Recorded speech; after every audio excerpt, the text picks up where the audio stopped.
신생아를 잠을 재워도 모자랄 판에 안고 뛰어요. 왜 그랬을까요? 김유진 아나운서. 네, 지난 화요일 오전 서울 종로구의 한 산후조리원에서 화재가 발생했습니다. 직원 산모 여기다 신생아까지 약 40여 명이 긴급히 대피해야 하는 상황이었는데요. 아이고. 당시 상황 영상으로 보여드리겠습니다.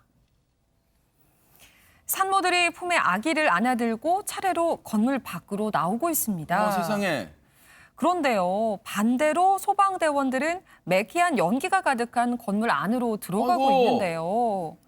화재 현장에 진입한 소방대원들 도구를 이용해서 천장을 뜯어내고 있습니다. 아이고. 다행히 불은 진압이 된 것 같은데 대원들은 천장을 뜯어내고 그 안을 들여다보는데요. 세상에. 네, 그곳엔 화재 흔적이 고스란히 남아 있었습니다. 검게 그을린 모습 확인하셨죠. 특히 모든 사고 현장이 다 걱정스럽긴 합니다만 이번엔 불이 난 곳이 산후조리원이라서 네. 아무래도 더 마음을 졸이게 했던 것 같습니다. 세상에 최정아 기자님, 저희가 산후조리원이면 신생아들이 대부분일 텐데 아우 아이를 뜬고 저 탈출하는 모습 보니까 너무 지금 가슴이 아픕니다. 네, 그렇습니다. 이 영상에서 보셨다시피요. 이 산모들은 담요에다가 아기를 다 덮어 씌운 채로 아기를 품에 아주 소중하게 안고 비상계단을 아이고. 통해서 일사불란하게 아주 재빠르게 대피를 한 그런 상황입니다. 네. 쌍둥이라던가 그런데 새쌍둥이 같은 경우에는 산모 혼자서 아기를 안고 나갈 수가 전혀 아이고. 없는 상황이잖아요. 근데 이런 경우에는 이제 산모가 아이를 안고 그 뒤를 또 따라서 직원들이 아이를 뭐 1명 혹은 2명 정도 또 따로 안고 이 비상 계단을 통해서 대피를 했다고 합니다. 네. 그 덕에 이 전원 대피까지는 총 14분밖에 걸리지가 않았고요. 야. 화재 같은 경우에도 30분 만에 완전히 진압이 되어서 다행히 인명 피해는 없었다고 합니다.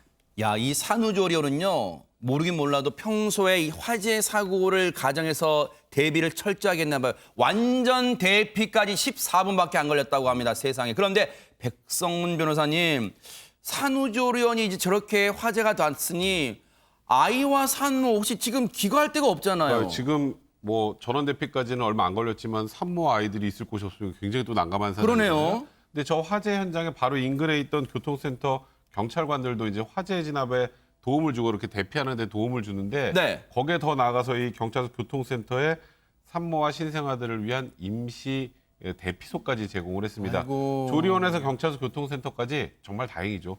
20m 정도밖에 야. 거리가 되지 않아서요. 네. 덕분에 거처를 마련한 산모들 품에 아이를 안은 채 안도의 눈물을 흘리기도 했고요.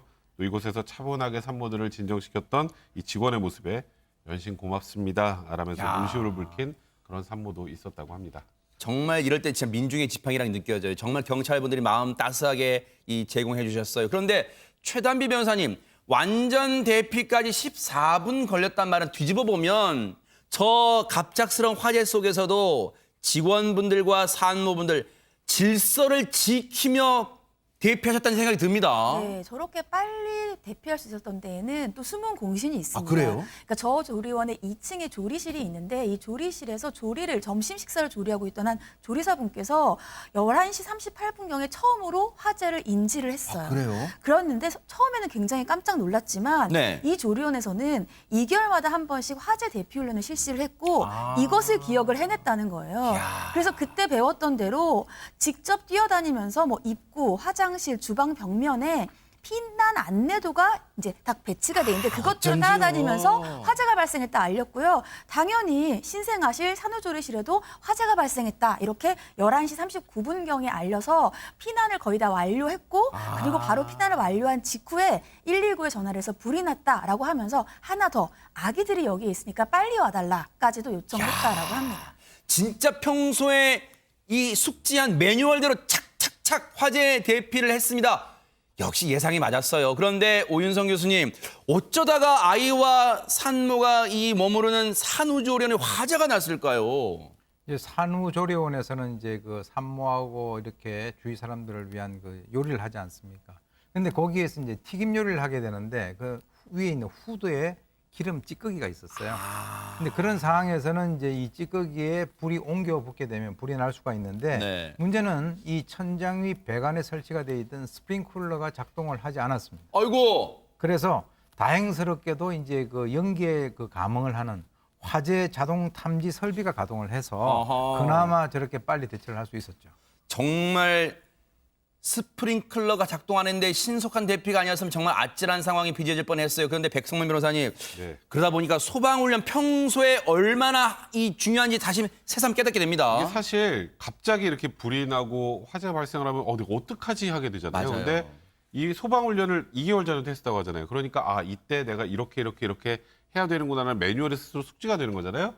근데 저는 아까 이 그 조리사 분께서 그 2개월 전에 했던 이 소방훈련 때문에 축축 다니면서 막 구조할 수 있었다고 하는데 이분이 본인 신발 벗겨진 것도 모르고 뛰었대요. 아이고. 그래서 아이들을 전부 산모하고 다 챙기고 나서 그제서야 시커멓게 얼룩진 양말을 벗었다고 합니다. 네. 근데 이런 이제 정말 어찌 보면 의인이죠. 맞아요. 이런 의인분들 항상 하실 말씀 있죠.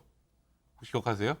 당연히 내가 해야 야, 할 일을 맞아. 했습니다. 맞출 수 있었는데, 네. 그러니까 이거 맞출 줄 알았는데 맨날 하셔가지고요. 네. 네. 근데 구조 생각만 가득해서 맨발이 좀 몰랐다고 합니다. 맞아요. 세상에. 정말로 의인분들이 있기에요. 대한민국 아직 살만하다 이런 생각도 해봅니다. 정말 저희가 감사의 박수를 보내드립니다.